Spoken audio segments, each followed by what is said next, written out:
Photographically, this Columbia River journey has so many things to offer, and it should be on everyone's bucket list. From the dry deserts of the east to the colorful, temperate rainforests of the Pacific, photographic possibilities jump out at us at every corner.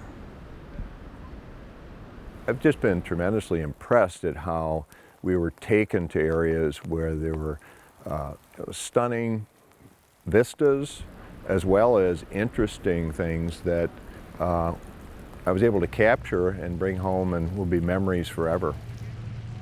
And I have to commend Rich for his enthusiasm and actually his ability to give us ideas on different perspectives and ways to frame and capture our pictures so that they'll be interesting to us for years to come.